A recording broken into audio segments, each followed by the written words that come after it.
Thank you so much, guys, for turning you this brand new video. I'm going to show an interview of President Trump. And in this interview, a reporter corrects the president of USA and watch how he responds. First of all, take a look at this clip, guys. We do that. Do you anticipate that the strikes we're seeing this week against Iran will expand? Are you considering hitting energy targets or other locations inside of Iran? I'll save the energy targets for last, but ultimately we'll hit energy targets, yeah. But we're going to hit them very hard tonight. We're going to hit them very hard tomorrow night. We're going to hit them very hard the night after.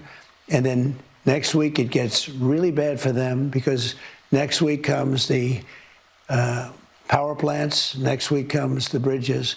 We're going to knock out all their power plants. We're going to knock out all their bridges unless they get to the table and negotiate. And sir, on Monday you announced that the United States is reimposing the U.S. blockade of Iranian ports. Started now.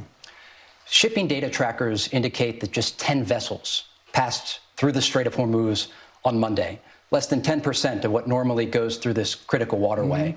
When you say the strait is open, what do you mean? It's open if people want to go through it.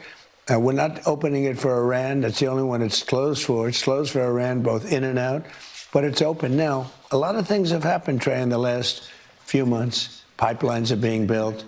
We're coming up with great alternatives. Do you believe the Iranians are serious about making a deal? I think they have no choice. Why haven't they yet? I think if I didn't do the way I'm doing, they would never make a deal. They would have never made a deal with Obama.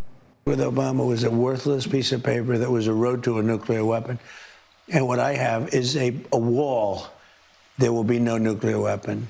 I'll never sign. And when you listed the three things, by far the most important is they will not have a nuclear weapon. Yeah, I would suggest you to please listen this again closely. The president of USA says Iran never made a deal with Obama.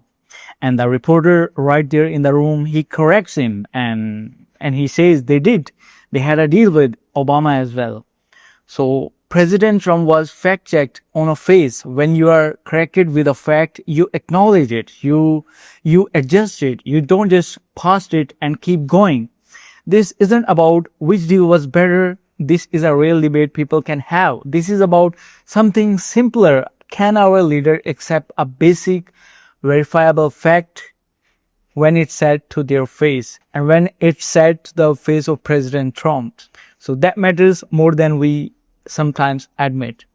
Basically, a reporter was asking Trump about a possible Iran deal, and he claims Iran never actually reached a deal with Obama. So that's the main problem. He hates Democrats so much. He criticized Obama so much. He criticized Biden so much. He criticized Obama and Biden for every negative thing. You would listen to President Trump in every single speech. In every single speech, he never forget to criticize former governments, former President Obama and Biden. So that's why although he forgot like there was never a deal with Obama, but it's a reality. I have listened so many times on news networks, on Fox News, CNN, ABC, that there was a deal.